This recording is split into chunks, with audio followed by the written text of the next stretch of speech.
लेकिन 62 की वॉर के बाद ऑब्वियसली एंट्रेंस आ गया, बॉर्डर्स क्लोज हो गए और 20-25 साल लगभग कुछ नहीं हुआ। तो यही एक प्रॉब्लम है या और भी नए ज़माने के हिसाब से कुछ नई प्रॉब्लम्स नहीं, भी नई हैं? प्रॉब्लम नहीं, बेसिकली मैंने जितना स्टडी किया है इन लोगों को, जी। ये जो कम्युनिटी है, जो हमारे शौक का भोटिया हैं, ये अभी भी रूट से जुड़े हुए हैं। और कौन से नए प्रयास किए जा सकते हैं कि ये ट्रेड या ये संबंध वापस से नहीं, एस्टैब्लिश एक हो तो सके? यात्रा मेन है, क्योंकि मानसरोवर यात्रा तो बहुत बड़ा यूएसपी है। अगर वो चलते रहे तो कनेक्टिविटी बढ़ेगी, क्योंकि दोनों को फायदा है उसमें। राइट। तो सर, जैसा कि आपने अपनी स्पीच में बताया कि हमारी जो ट्रेड सिचुएशंस थी वो 1962 से पहले कुछ और थी चाइना के साथ में, और 1962 के बाद में कुछ और हो गई।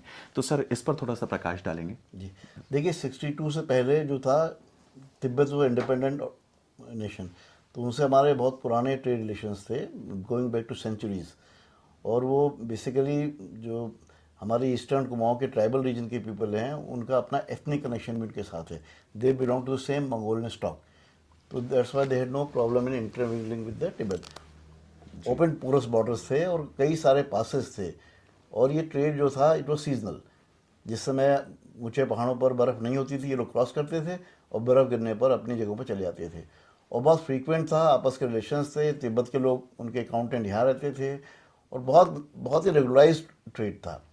और लिखत पढ़त बहुत कम होती थी, देवर ऑलमोस्ट इलिटरेट, लेकिन उसके बावजूद they were very good traders. These tribals and Tibetans had very good business acumen. तो जैसा मैंने स्पीच में कहा, तो trade was very profitable to both parties. और जब ट्रेड बराबर का होता है तो बोथ पार्टीज आर हैप्पी, इसलिए देयर वाज नो हिंड्रेंस। और और दे आर वेरी वेल्दी, और वो इसीलिए कभी कोई नौकरी नहीं करते थे। वो ट्रेड उनको इतना देता था कि उस 4 महीने ट्रेड में वो अपने साल भर का कमा लेते थे, क्योंकि उनके एग्रीकल्चर बहुत कम था, केवल पेस्टोरिज्म, पशुपालन था। तो पशुओं के ऊन से, पशुओं के मीट से वो उनका गुजारा हो जाता था, तो उनको कहीं जाने की ज़रूरत नहीं थी। और जाड़ों में वो मैदानों में आकर बड़े बड़े शहरों में जाते थे, वहाँ सामान लेते थे। तो बहुत ही मैकेनाइज्ड और बिल्कुल क्लॉक वर्क प्रोसीजन से ट्रेड हुआ करता था, और ये साल दर साल बिल्कुल एक ही तरह से चलता था। लेकिन 62 की वॉर के बाद ऑब्वियसली हिंड्रेंस आ गया, बॉर्डर्स क्लोज हो गए और 20-25 साल लगभग कुछ नहीं हुआ। फिर 80s और इंटरनल ट्रेड होता रहा, इधर व्यापार करते थे, लेकिन इंटरनल ट्रेड जो था वो मेलों में आते थे, जौलजीबी में, बागेश्वर में, थल में। लेकिन वो उतना फ़ायदेमंद नहीं था, फ़ायदे का सौदा नहीं था, क्योंकि वहाँ से उनको बहुत मिलता था। क्योंकि जो बोरेक्स सुहागा और जो रॉक सॉल्ट सीधा नमक वहाँ मिलता था, वो यहाँ नहीं मिलता था। और वही उनका यूएसपी था, उसी से ज़्यादा पैसा कमाते थे। कल मैंने कहा कि एक रॉक सॉल्ट से वो जाने कितना अनाज खरीद लिया करते थे, एक यूनिट से। तो वो बहुत प्रॉफिटेबल एंटरप्राइज था। तो वो ख़त्म हुआ। लेकिन उसके बाद जब कैलाश मानसरोवर शुरू हुआ, तो जो एक पास खुला, लिपुलेख पास, और वो कई सालों चलता रहा, उससे थोड़ा बहुत रिवाइवल हुआ, लोगों को रोज़गार मिला, as a porter, as a hoteliers लोग रहने लगे।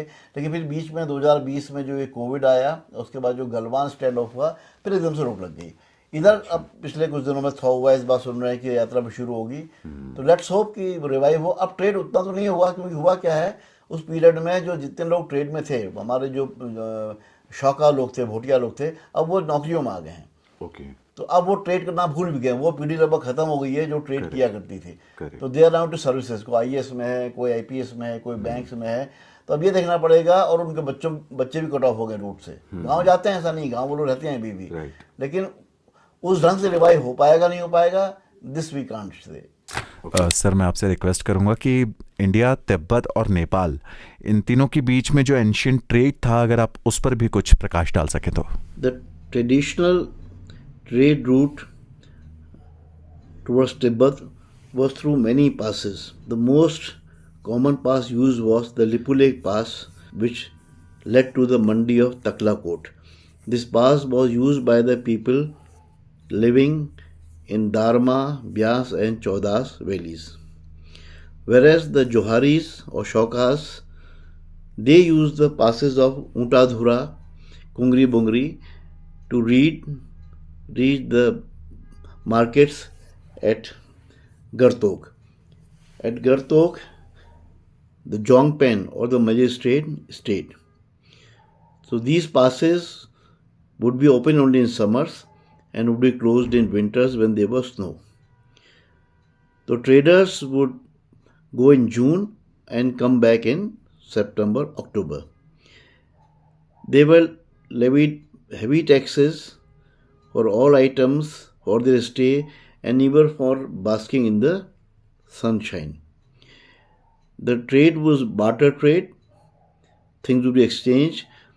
They would bring borax, rock salt, and wool from Tibet, and in return they would give them the grains, wheat, barley, millets, and sugar and jaggery or gur, and also utensils.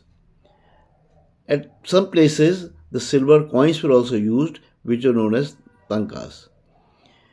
The people from Dharma and Johar also traded with Nepal. And thus the trade was twofold, trading with Tibet also, trading with Nepal also, and which earned them huge profits. So this entire exercise was so profitable, they didn't have to look for any other suitable employment. And after bringing the goods from Tibet, they would go downhill and sell those things in the fairs at Jaljivi or at Bageshwar. And then further in winters, they would go down to the foothills of Tanakpur, Haldwani or Ramnagar. We would there settle for the winters. And the men who go to different trading centers like Meerut, Calcutta, Panipat, Ludhiana to purchase things which they could trade with Tibet during the summers. Many major woolen mills of India like Lal Imli and Dhariwal had their depots at Tanakpur and Haldwani, and they would purchase all the wool in bulk and carry them to their factories. So it can be said that the wool trade was responsible for a lot of woolen mills which was found in northern India. तो sir यही एक मतलब क्योंकि वो जो उनकी विरासत थी वो छूट जाने की वजह से, आदत छूट जाने की वजह से, ये सिर्फ यही एक प्रॉब्लम है या और भी नए जमाने के हिसाब से कुछ नई प्रॉब्लम्स भी हैं? नई प्रॉब्लम नहीं, बेसिकली मैंने जितना स्टडी किया है इन लोगों को, ये जो कम्युनिटी है जो हमारे शौक का वोट के हैं, ये अभी भी रूट से जुड़े हुए हैं। मॉडर्न हो गए हैं, नौकरी में आ गए हैं, लेकिन अभी भी लोग गाँव जाते हैं। इनमें बहुत एका है, इनमें बहुत कम्युनिटी फीलिंग है। दे आर वेरी रिलीजियस, अपने इनकी संस्कृति जो रंग संस्कृति कहते हैं, उधर शौका संस्कृति है। ये लोग बहुत रूटेड हो, कितना भी बड़ा अफसर हो, बड़े से बड़ा अफसर हो। मैंने कल बताया था कि 2 तो चीफ सेक्रेटरी रहे इस कम्युनिटी से, इसी उत्तराखंड में, लेकिन दे ऑल गो बैक। जब जब इनके फंक्शंस होते हैं, शादी ब्याह होते हैं, वहाँ जाते हैं और वही पहनावा पहनते हैं, वही बोली बोलते हैं। तो ये बड़ी बात है कि शेष कुमाऊं ये गढ़वाल से अलग, ये अभी संस्कृति को भूले नहीं है। और अभी बहुत कम्युनिटी फीलिंग है, आपस में एक दूसरे को जानते हैं, आपस में गेट टुगेदर्स होते हैं। मैंने देखा कई जगह इनको इनके समारोह में, और मैदानों में जहाँ बसे हैं वहाँ भी अपने समारोह करते हैं। तो ये अच्छी बात है कि ये जो बुद्धिस्ट कल्चर और जो तिब्बतन बॉर्डर कल्चर है, ये अभी सर्वाइव कर रहा है समाओ। और जो जितना हमारा ये इन्वेजन हुआ है बाहर की कल्चर का, this pop culture and all, इससे अछूते तो नहीं कह सकते हैं, लेकिन ये इससे एनहेलेट नहीं हुए हैं, दे नॉट बीन एनहेलेटेड। और अभी ये प्रिजर्व किया हुआ, दिस इज द ओनली क्या कहते हैं, silver lining in the clouds that I can say. Okay sir, एक आखिरी सवाल बस ये है कि अब कौन से नए प्रयास किए जा सकते हैं कि ये ट्रेड या ये संबंध वापस से नहीं, एक तो यात्रा में है, मानसरोवर यात्रा तो बहुत बड़ा यूएसपी है। अगर वो चलते रहे तो कनेक्टिविटी बढ़ेगी, क्योंकि दोनों का फायदा है उसमें। क्योंकि अब कैसा कल अनूप शाह ने बताया था उसमें कि चाइना में जब ये ट्रेड हमारी यात्रा जाती है तो वो लोग बहुत पैसा लेते हैं। कैलाश मानसरोवर में जगह जगह दे चार्ज मनी, तो वो उनके लिए भी रेवेन्यू अर्निंग है। तकड़ाकोट मंडी जहाँ पर है, जैसे पहले टैक्स लिया जाता था, अब व्यापार नहीं है, लेकिन यात्री जा रहे हैं तो उनका ट्रांसपोर्ट का, खाने खर्चा है, तो उनके लिए भी एक तरह से टूरिज्म का ये एस्पेक्ट हो गया।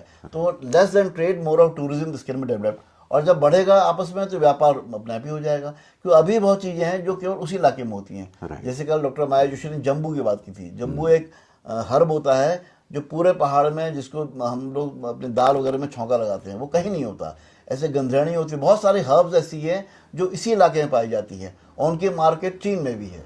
ओके, तो ये एक मतलब जरूरी नहीं कि हम सुहागे के ट्रेड करें, तो बहुत सारी चीज़ें अभी भी इवन टुडे वो वहीं मिलती हैं। तो उनका ट्रेड वहाँ उनको ज़्यादा प्रॉफिटेबल होगा, क्योंकि they are more in demand there. तो we can see hope in that. Thank you, sir. Thank you so very much. My pleasure. Thanks a lot. Thanks a lot for your time. Thank you.